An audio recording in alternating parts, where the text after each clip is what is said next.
capítulo 7,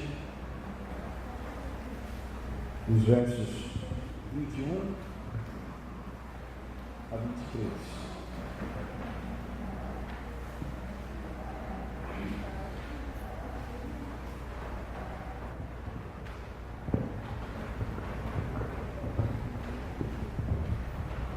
Evangelho de Mateus, capítulo 7, os versos 21 ao 23.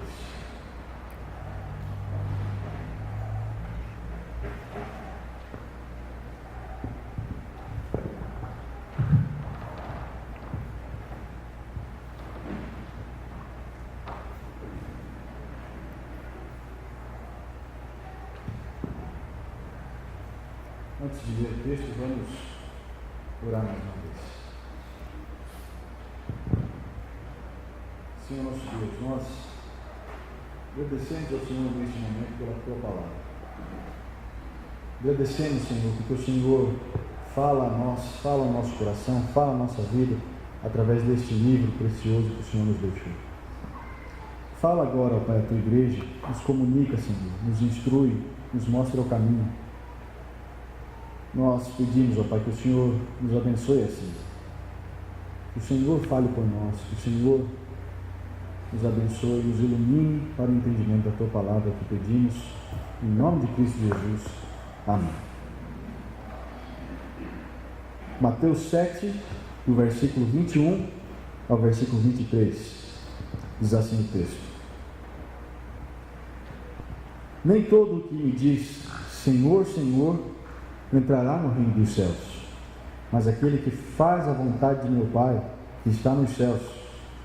Muitos naquele dia hão de dizer: Senhor, Senhor, porventura não temos nós profetizado em Teu nome, e em Teu nome não expelimos demônios, e em Teu nome não fizemos muitos milagres? Então lhes direi explicitamente: Nunca vos conheci. Apartai-vos de mim, os que praticais a iniquidade. Meus irmãos, o Senhor Jesus, junto com seus discípulos e muitas outras pessoas, passou a ensinar especificamente durante um longo tempo essas pessoas, num lugar específico. E esse ensino todo, justamente por esse lugar específico, passou a ser conhecido como o Sermão do Monte. O sermão onde o Senhor Jesus retirou certamente muitas horas, pela quantidade de conteúdo que isso nos dispõe, para comunicar alguns ensinos fundamentais a respeito da sua pessoa, a respeito do Evangelho, a respeito principalmente do que Ele faria na cruz e do que a partir disso nós deveríamos fazer. Então o Senhor Jesus trata de muitos assuntos, como eu já disse, essenciais, e levanta muitas coisas. Já no verso 7, chegando ao fim do seu sermão, o Senhor Jesus começa a alertar algumas pessoas, aquelas que estavam ouvindo, a respeito da fé que essas pessoas diziam ter, mas que talvez não teriam como de fato parecia. Então o Senhor Jesus se dispõe a explicar algumas coisas a respeito disso. Nós vemos o Senhor Jesus falando, próximo a esse trecho, de algo como os falsos mestres, pessoas não só que se envolviam com a igreja ou com o povo que se dizia de Deus da época, mas também pessoas que lideravam esse povo, ou pessoas que se ajuntavam como cristãos ou como religiosos da parte de Deus, e também esses líderes são chamados por Cristo de falsos.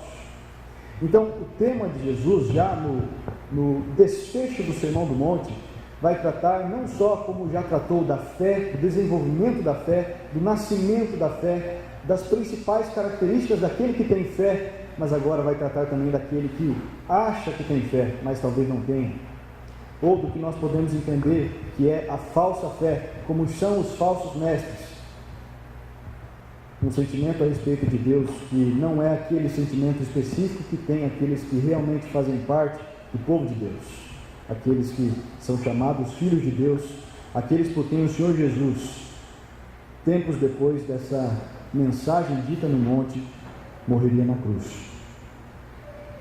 Então nós cientes desse contexto da palavra do Senhor Jesus, ciente do seu alerta a respeito da falsa fé, do falso profeta, o Senhor Jesus diz as palavras que lemos: nem todo que me diz Senhor, Senhor entrará no reino dos céus, mas aquele que faz a vontade de meu Pai que está nos céus. Muitos naquele dia hão de dizer: Senhor, Senhor, porventura não temos nós profetizado em teu nome, e em teu nome não expelimos demônio, e em teu nome não fizemos muitos milagres? Então lhes direi explicitamente: nunca vos conheci, apartai-vos de mim, os que praticais a iniquidade. Então o Senhor Jesus, com essas fortes palavras, nos dá sérios parâmetros para que nós possamos, quem sabe, avaliar a nossa fé. Se eu pudesse, talvez, resumir em uma frase aquilo que nos direcionará em nossa fala, seria esses parâmetros bíblicos para que nós possamos avaliar a nossa fé, vindos do próprio Senhor Jesus.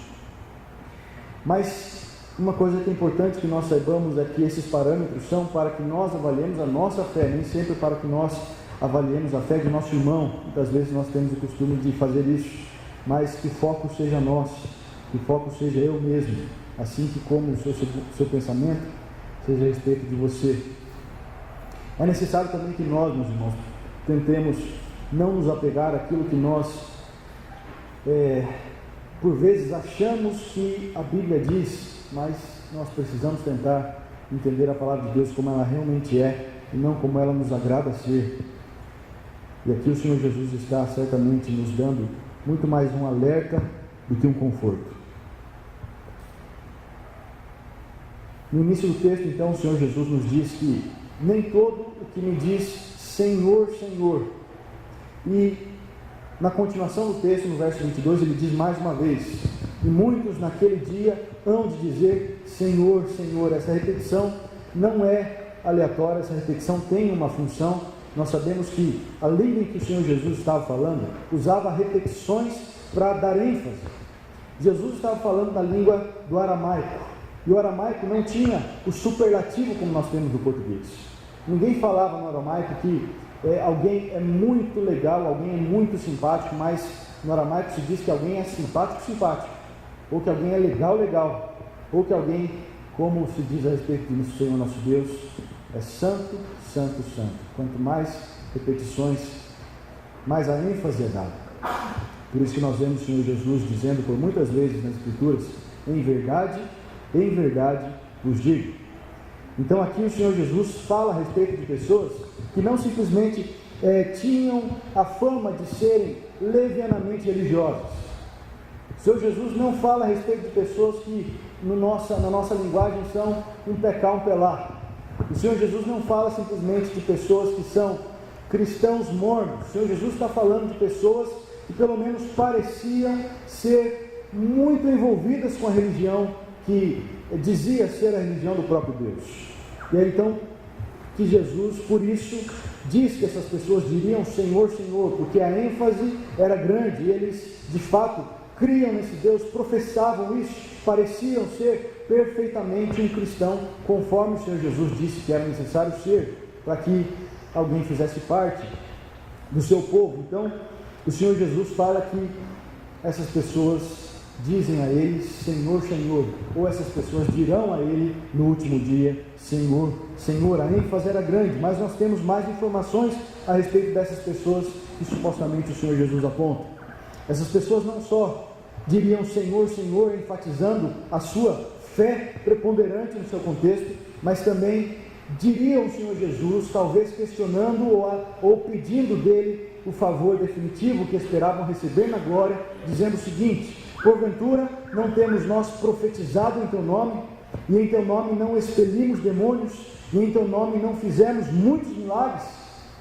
Ou seja, meus irmãos, essas pessoas a quem o Senhor Jesus aponta eram cristãos absolutamente envolvidos com o trabalho da fé de suas comunidades, ou com o trabalho da fé daquele grupo que se identificava como cristão, ou nas alturas aqui da história do Senhor Jesus, da história do povo de Deus, como o povo de Deus, como aquele povo que de fato pertencia ao povo de Deus. Esse povo se envolvia nisso, esse povo se envolvia com o profetizar, e profetizar que nós podemos entender como o proclamar aquilo que o Senhor Jesus ia fazer, ou aquilo que era o Senhor Jesus. Essas pessoas criam na pessoa do Senhor Jesus, e essas pessoas ainda pregavam a respeito do Senhor Jesus. Eles profetizavam, eles reverberavam o que a profecia do Antigo Testamento tanto falava. Então eles eram envolvidos de fato com a sua religião, mas não só profetizando, como também, segundo o verso 22 ainda, expelindo demônios. Eles participavam, ou eles mesmos eram os principais motivadores, ou até mesmo aqueles que exortavam, admoestavam e repreendiam as pessoas, ou até mesmo aqueles espíritos maus que possuíam as pessoas na época de Cristo, como nós muito bem sabemos que acontecia. Então essas pessoas, certamente em nome de Jesus, expulsavam esses espíritos maus. Essas pessoas, em nome de Jesus, repreendiam esses espíritos maus. E o texto diz que eles de fato expulsavam, ou seja, aquilo fazia efeito, aquilo de fato era levado a cabo. Eles, com certa autoridade, em nome de Jesus, repreendiam de fato os espíritos maus nas pessoas, mas também participavam de muitos milagres. E em teu nome não fizemos muitos milagres? O que diz o texto. Ou seja, essas pessoas participavam do momento da fé cristã, essencial no que diz respeito a milagres, onde o Senhor Jesus estava anunciando que era o próprio Deus, e entre a terra então fazia sinais e mais sinais para anunciar isso de forma mais clara e de forma palpável. Então as pessoas, reconhecendo em Cristo os grandes sinais, reconheciam a sua divindade. Então o Senhor Jesus passou então a abençoar os seus discípulos, que posteriormente foram os apóstolos, que também eram munidos desse poder para que milagres fossem feitos. E certamente alguns dentre eles participavam, e alguns dentre o povo também realizavam esse tipo de feito. Ou seja, pessoas que diziam Senhor, Senhor ao Senhor Jesus. Ou seja, um Senhor com ênfase, afirmando o senhorio de Cristo em suas vidas. Profetizavam, pregavam a Cristo Jesus, expeliam, expulsavam demônios e também participavam e faziam milagres. Esse quadro montado, esse tipo de pessoa montada em nossa frente, nós, os nossos olhos limitados e humanos, certamente diríamos crente, cristão perfeito, exemplo de pessoa, está sempre à frente dos trabalhos, não deixa de evangelizar, não tem medo de expulsar demônio, e ainda é sempre chamado na casa dos irmãos quando alguém está doente para fazer uma oração por cura, por milagre. Pessoas a respeito de quem o Senhor Jesus dirá no último dia: então lhes direi explicitamente, verso 23, nunca vos conheci, apartai-vos de mim, os que praticais a iniquidade. Meus irmãos, nós temos o sério perigo de observar nas pessoas aquilo que supostamente nos faria crer que de fato as pessoas pertencem ao Senhor Jesus. Mas mais importante do que fazer isso em relação às pessoas é fazer isso em relação a nós mesmos. Quando nós olhamos para a nossa vida e nos vemos entretidos com algumas atividades da vida cristã, ou com algumas atividades da igreja, como apontado aqui por Senhor Jesus, nós logo nos declaramos cristãos, porque cremos ser de fato. Mas talvez a pergunta seja, ou deve ser um pouco mais específica a respeito disso. A pergunta talvez não deva se limitar à questão do nosso conhecimento a respeito de Deus. E a grande questão, a partir deste texto e de outros da Escritura, então, vai ser não somente se nós conhecemos a Cristo, mas se Cristo nos conhece. O primeiro verso desse trecho, verso 21, nos diz: nem todo que me diz Senhor, Senhor entrará no reino dos céus, mas aquele que faz a vontade de meu Pai que está nos céus. E finalmente no verso 23, nunca vos conheci. E nós sabemos que o verbo conhecer aqui não é simplesmente aquela ciência natural de que alguma pessoa existe. Isso Deus tem a respeito de todos nós, Ele mesmo criou cada um de nós. Mas este verbo conhecer, assim como usado na língua grega em outros textos do Novo Testamento, nos aponta para um conhecimento íntimo, e até mesmo às vezes para o verbo amar. Quando por vezes nós lemos então o verbo conheceu, nós podemos entender muitas vezes que Deus nos amou ou nos conheceu intimamente, até nossa alma, até a salvação desta mais especificamente. Então, talvez mais importante do que nós conhecermos a Cristo, seja: Cristo nos conhece? Essa pergunta é essencial. Cristo nos conhece? E como nós podemos identificar que de fato Cristo tem esse conhecimento íntimo e essencial de alguém? Como eu disse, o verso 1 nos mostra isso. Nem todo que me diz Senhor, Senhor entrará no reino dos céus, mas aquele que faz a vontade de meu Pai que está nos céus. Um verdadeiro sinal, ou talvez um dos pouquíssimos ou o exclusivo sinal de que Cristo conhece alguém, de que Cristo de fato conhece salvificamente alguém, é que esse alguém é capaz, através da graça desse próprio Cristo, de que esse alguém é capaz, é tornado, é hábil ou é habilitado a fazer a vontade de Deus, assim como revelado na Escritura. Meus irmãos, nós aqui podemos distinguir o que de fato são sinais a respeito de alguém que é cristão.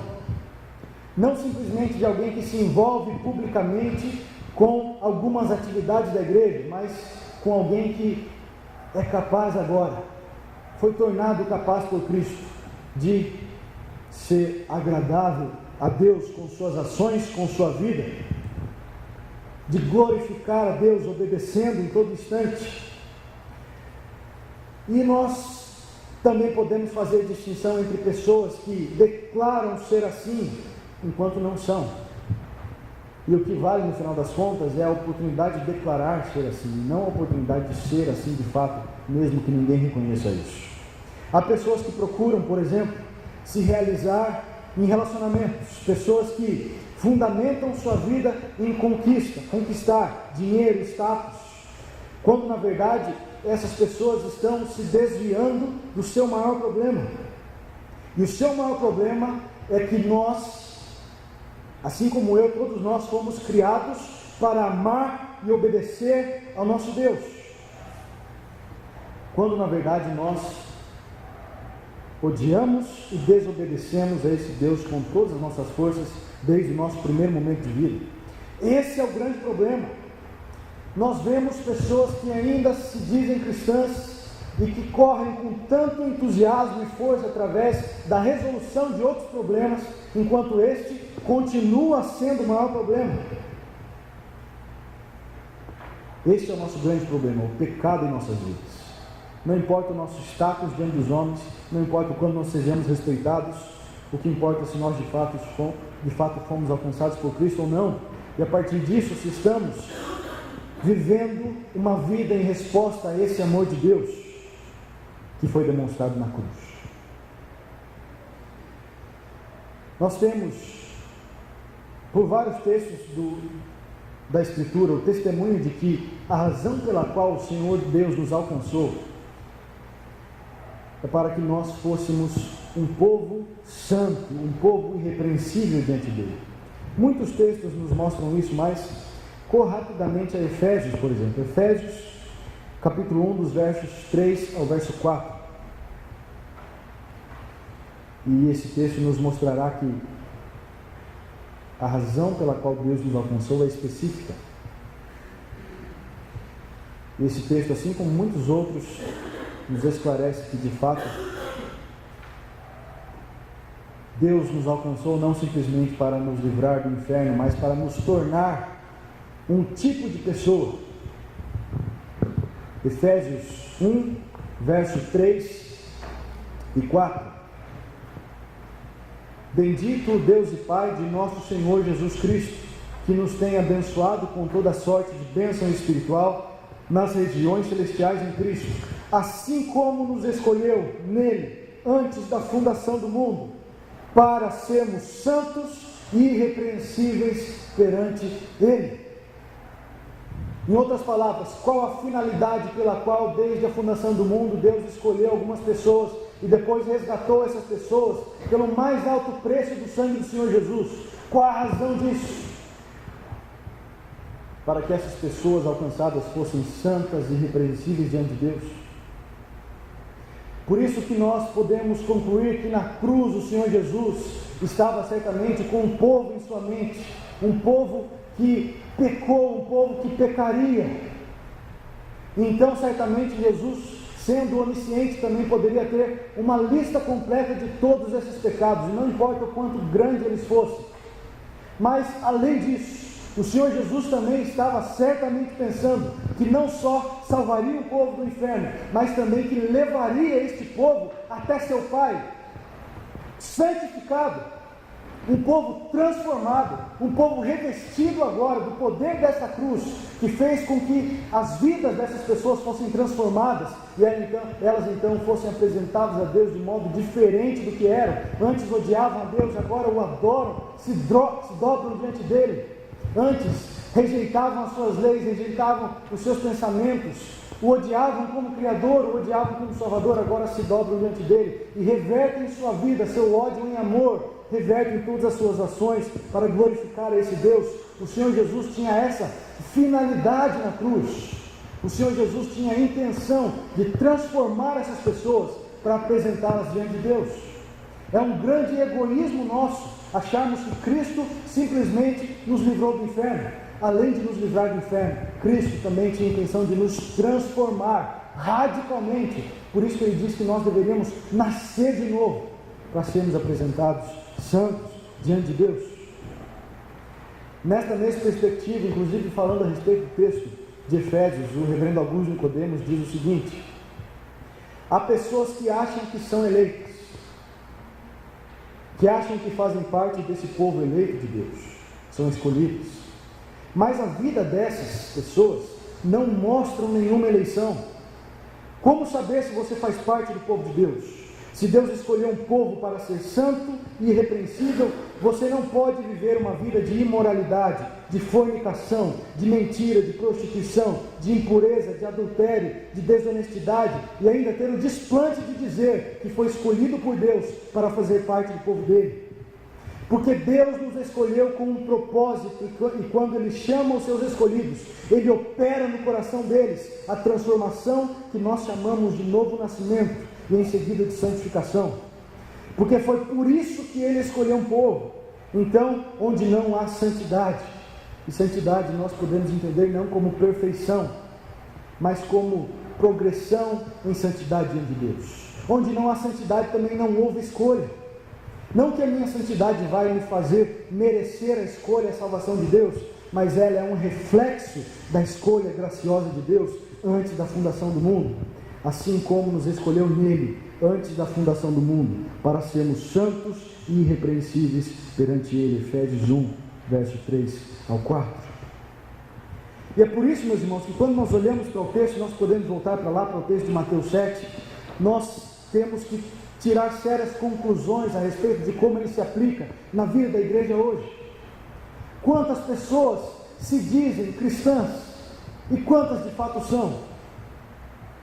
Quantos de nós estamos dizendo que somos cristãos, enquanto todas as nossas ações, todos os nossos pensamentos, todos os nossos sentimentos dizem o contrário? Um teólogo pensando nisso afirmou certa vez: se você percebe que ama qualquer deleite mais do que a oração, qualquer livro mais do que a Bíblia, qualquer casa mais do que a casa de Deus, qualquer pessoa mais do que Cristo, qualquer satisfação mais do que a esperança do céu, fique alarmado.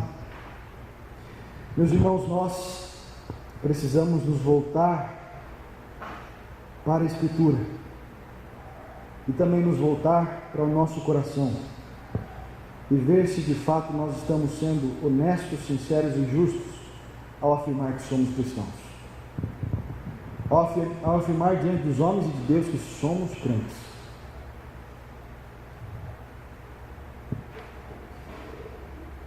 De outro modo, meus irmãos, nós vemos pessoas dentro das igrejas, pessoas que afirmam e reafirmam a sua fé em Deus, pessoas que até são participantes da graça de Deus, mas se nós fizermos certas perguntas, nós vamos identificar que essas pessoas estão distantes da palavra de Deus de tal modo que é difícil de fato acreditar que essas pessoas fazem parte do povo de Deus.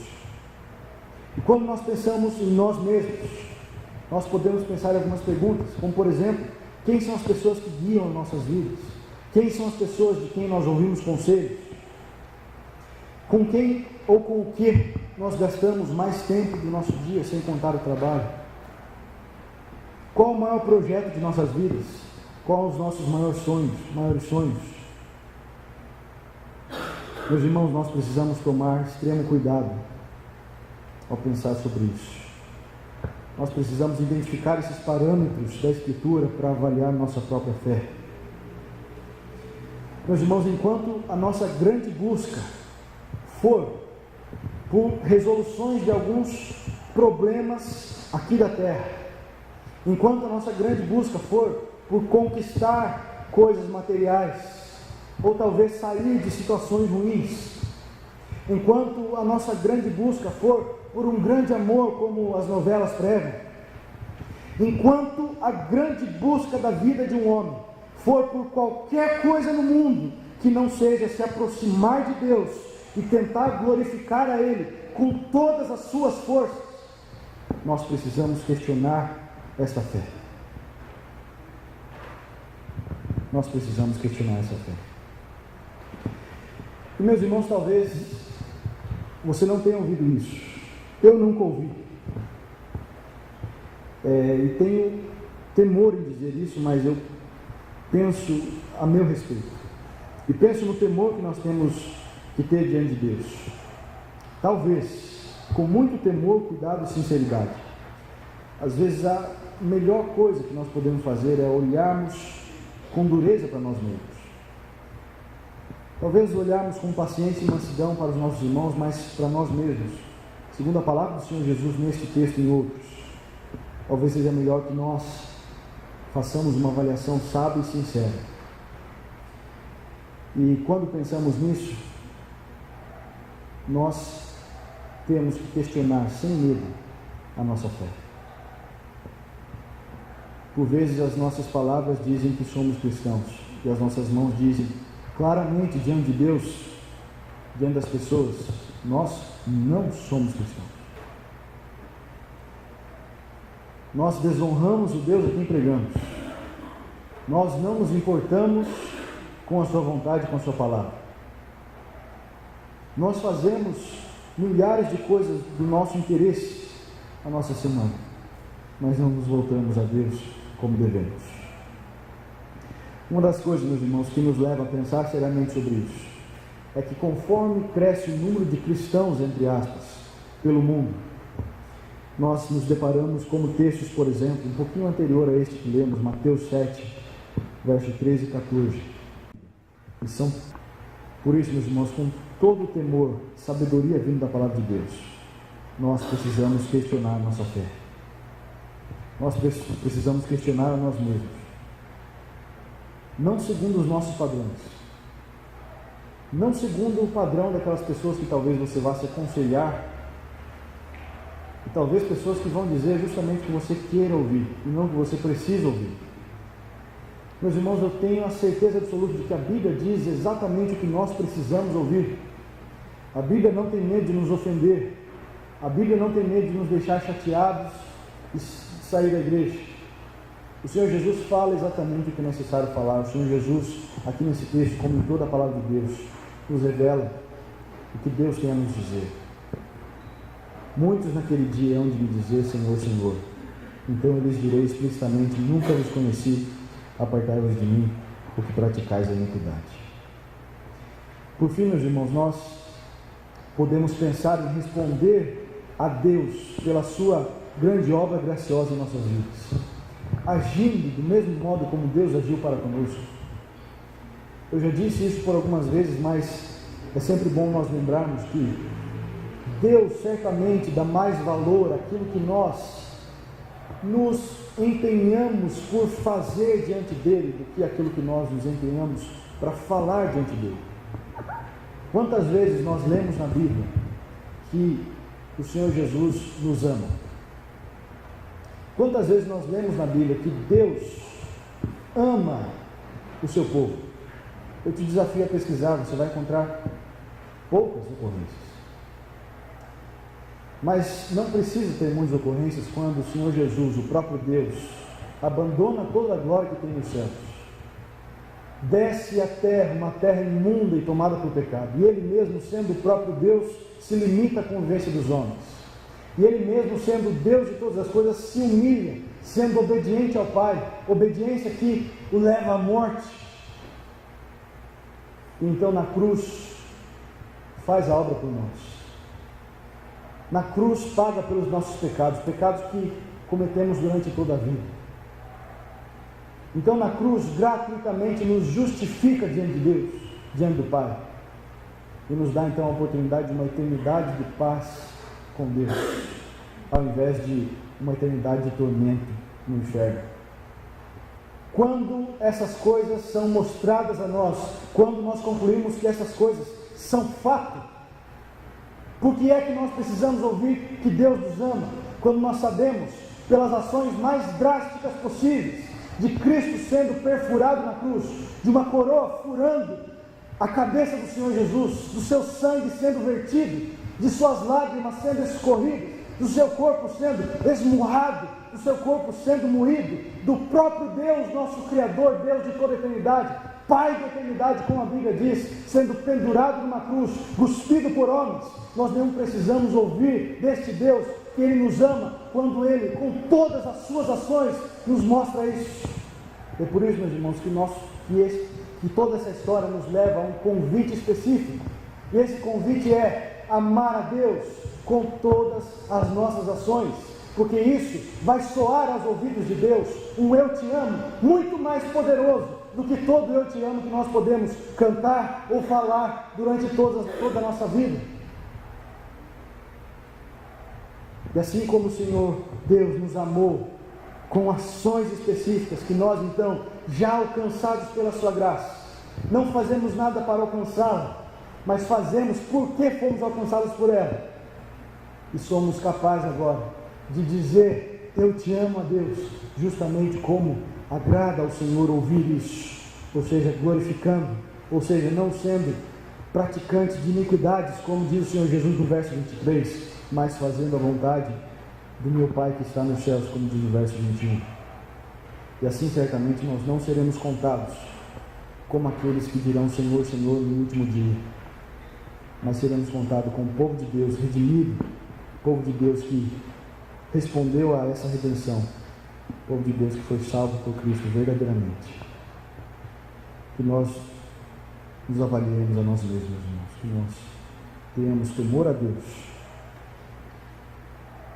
e a sabedoria da palavra de Deus para sempre nos avaliar e nos apresentar santos e irrepreensíveis em santificação diante desse Deus que merece a nossa vida em seus pés. Vamos orar?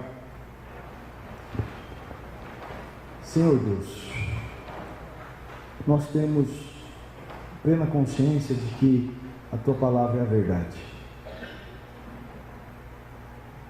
Mais do que isso, Senhor, nós temos plena consciência de que esta verdade deve gerar ações práticas em nossa vida. Nós temos plena consciência, Senhor, que a Tua palavra deve nos transformar. Nós temos plena consciência de que o Senhor, quando nos salva, o Senhor opera em nós uma transformação. O Senhor opera em nós algo, Pai, que também é nosso dever diante do Senhor. O Senhor nos convoca a tomarmos a nossa cruz e seguir ao Senhor. O Senhor nos convoca, como diz Paulo, a desenvolver a nossa salvação. Nós sabemos que isso faz referência à nossa vida diante do Senhor, uma vez que somos salvos. O Senhor nos convoca, Senhor, a sermos santos e irrepreensíveis diante do Senhor. E nós sabemos que o Senhor não espera a perfeição de nós aqui, mas o Senhor espera que nós lutemos para ser santos diante do Senhor.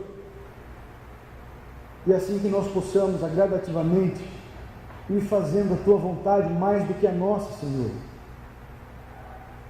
Porque nós sabemos que nem todo que diz ao Senhor palavras belas, ou nem todo aquele que clama ao Senhor, Senhor, Senhor, entrará no Teu reino, ó Pai, mas aquele que faz a vontade do Senhor, como afirmou o Senhor Jesus. Por isso, Senhor, nós Pedimos que o Senhor nos ajude, nos ensine a odiar o pecado, Pai. Que o Senhor nos ensine a nos revoltar contra o pecado, primeiro aquele que habita dentro de nós, depois aquele que habita ao nosso redor. Que o Senhor nos ajude, nos ensine, Pai, a temermos mais ao Senhor do que aos homens, a termos mais medo de chatear o Senhor do que chatear as pessoas. Nos ensina, Senhor, a sermos um povo que cumpre de fato o propósito pelo qual o Senhor nos salvou, e não simplesmente um povo que alega ser escolhido teu, um povo que alega ser parte do povo de Cristo, do povo de Deus, mas que de outra forma, com todas as suas ações, nega isso. Nos livra disso, ó Pai, livra a nossa igreja disso, nos livra da frieza espiritual, nos dá, Senhor, um coração em Ti, nos permita, Senhor, lutar por isso. Nós pedimos em nome de Cristo Jesus. Amém. Deus abençoe.